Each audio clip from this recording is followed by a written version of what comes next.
Hello and welcome to another AIC Productions video. Today we'll be talking about some of my favorite things, Thinkpads. So to start off with, thank you for joining me on this channel. If you're new to the channel, please subscribe, like if you like the content. I also have some affiliate links and some other support and social media links down in the description.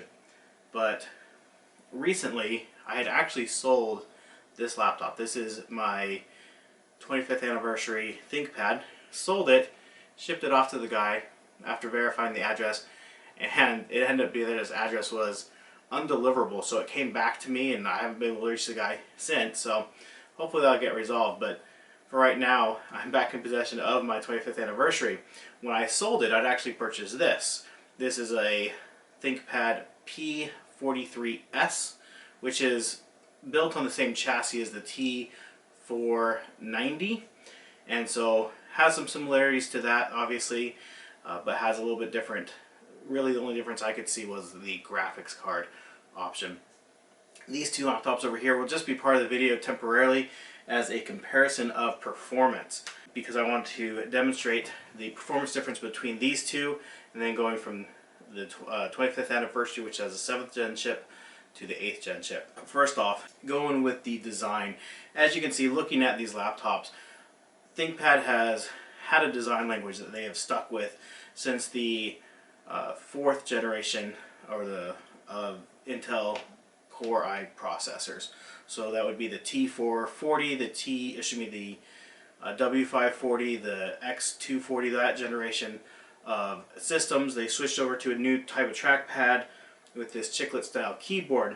That kind of started with the 30 series, the W530, the T430, T530, X230, where they switched over to the chiclet keyboard. And since then, a lot of Thinkpad users were clamoring and demanding that they bring back the old style 7-row keyboard, which they did temporarily, and just for one model, with the T25, which is, they considered their retro style keyboard or system. And when they sold, they're sold for a very expensive price. I did not buy mine brand new at the time. I bought it later on the outlet store for a significant savings.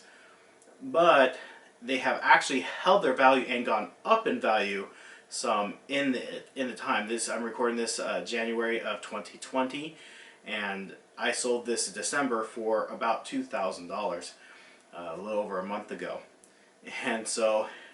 And I would have no problem selling it for that price again. And when they sold new, they were sold for about $1,900. So that is something that this laptop has that these other ones don't have. It has a collectability to it that the others just don't have. I bought this laptop for $100. I bought this laptop for about $125. And this laptop I bought for $1,100, but new would have cost close to $2,000. So these systems as a used laptop are an excellent deal if you're shopping in the used market. So as far as design goes, like I said, they all look very similar. They keep the very similar, the chiclet keyboards between the 50 series and the T490 series have very similar feels to the keyboards. The trackpad definitely, around the 7th generation, definitely improved. You can see it's a little bit bigger trackpad, and and it feels a little bit better, has a little bit better tracking on it than the older ones. I'm not saying these aren't good, it's just they definitely made an improvement to this generation from the 7th generation. Then as far as what's similar, again, between all these systems is their general thickness, but also their ports. These systems, being a business class system, have good selection of ports on them. They still have Ethernet ports. They still have full-size USB. They have USB. These two have USB Type-C Thunderbolt ports. And so they are still something that you can use without having to go into the dongle life like you do for some of these other systems. My work computer, unfortunately, being the model that it is, I have to live a dongle life with that system. Now, one of the things that you lost going from this generation, and I believe the T480 series still had it, is the port on the bottom. I'll show you that to you here real quick. for the dock. I have a lot of docks, and it would be nice to be able to see. You no longer have that port on the bottom for the docks.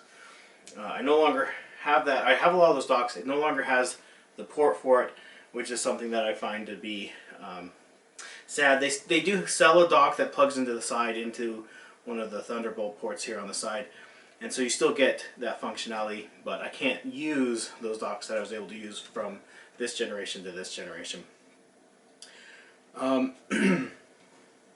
Made some notes here. So one of the things that differs definitely between this, and this laptop is the screen. These both have 1366 by 768 panels. They're just okay. They're at their max brightness, which is just an okay brightness. If you go to the T25, again, it doesn't have a very bright panel. It is a 1920 by 1080, but again, it is not very bright. It is touch, which I'm not a huge fan of touch, but it is still a matte screen, which these are also matte screens. When you move to the 43s, it does have a 1440 screen, so it has the 2K or 2.5K screen, so it's really high resolution. It has really great brightness. It gets really bright. I really like the screen on this, except it's glossy. And I really wish they had been able to keep this brightness of screen and the resolution of screen without moving to a glossy finish. It's not even touchscreen and it's glossy, which kind of disappoints me. I would have liked to have seen it stay matte. One thing that I thought was interesting on this laptop, so all three of these laptops, the speakers are on the bottom and are downward firing, and they're okay. They're passable. Lenovo has not done a great job on their Thinkpad line of having good sounding speakers. I've had better sounding speakers on laptops that have cost me just a couple of $100 brand new. And I wish they would take the time. I reviewed not too long ago the Thinkbook 14s, and it had excellent speakers, and I wish they were to use those speakers in some of these other laptops, because even going to the P43s, not only are they just kind of okay speakers, they're actually worse than these other systems. Now let's get to performance, where these are coming in at. So I went through and I did a bunch of benchmark runs on these systems. So this is a Core i7, 5th gen Core i7. This is a 5th gen Core i5. This is a 7th gen Core i7, and this is an 8th gen Core i7. They are all U series or Ultrabook series CPUs, as far as what Intel calls them. Going off with the lowest score, obviously, the CPU score on the T450 was 4164 in the benchmark, the Passmark benchmark. And the Cinebench was only 629. Going up to the i7 of the same generation netted us an extra 700 points on CPU in the Passmark benchmark, and it gave us an extra 60 points in Cinebench. Going up to 2 whole generations newer gave us an extra 1,000 points in the Passmark benchmark for CPU, but only 30 points in Cinebench. Now the first time I ran this, it gave me a much better score at 860, but the last 2 times I ran it gave me a score of about 690. So that's 629, there was only a 40 point improvement. So 629, 664, and 690. So when we go, so this is 2 whole generations of CPU difference, and the difference between the generations has been very minute.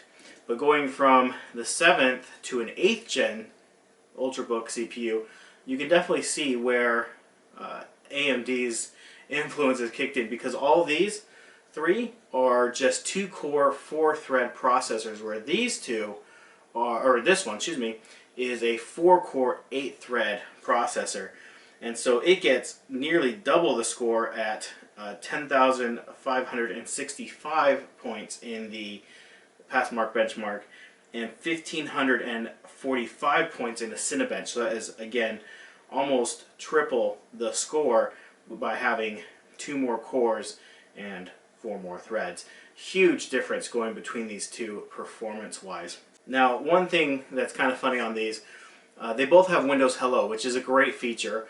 They have the one with the IR camera, so it can see your face and log you in without you even having to touch the fingerprint sensor. These two have fingerprint sensor, which is great. I really like that feature, but the Windows Hello with the facial recognition is awesome. One of my favorite features with current gen laptops. But with my T25, I noticed I have a beard, obviously, and when I let it grow out a little bit, it would still recognize me, but if I let it grow out and then trimmed it significantly, it quit recognizing me and I'd have to reset Windows Hello. And I don't seem to have that same problem with the P43s. It's Windows Hello is a little bit better at the facial recognition. But really, obviously, the main difference between these two systems is not performance. When this laptop was released, it didn't even have the best CPU that you could get at the time with the T470. And so it really was all about the nostalgia. So the keyboard and the stickers really are it. And so with this system, even though that this system is technically more valuable than this system, what you're paying for is some cosmetic features. Now I will say, typing on this keyboard is a much more satisfying experience than typing on my P43s. However, when I go to edit videos, when I go to play games, because this has a much better GPU on it, when I go to do just about anything, the better screen, the better CPU, and the better GPU definitely are more noticeable than the better typing experience. The one thing that this does have against it ever so slightly is it does not have as good a sound, like I mentioned before. It also, like I said, has a bigger trackpad, a little bit better feel on that trackpad. They've, like I said, improved it slightly between the generations. So at this point I'm torn. I haven't been able to reach the original buyer of this laptop. They fell off the face of the earth. So I have 2 laptops. Which one do I keep? Go ahead and leave what you think I should do down in the comment section down below, and then I'll follow up and let you know what I've done. Anyways, thank you for watching. Hope you enjoyed this video, and I hope you have a great day.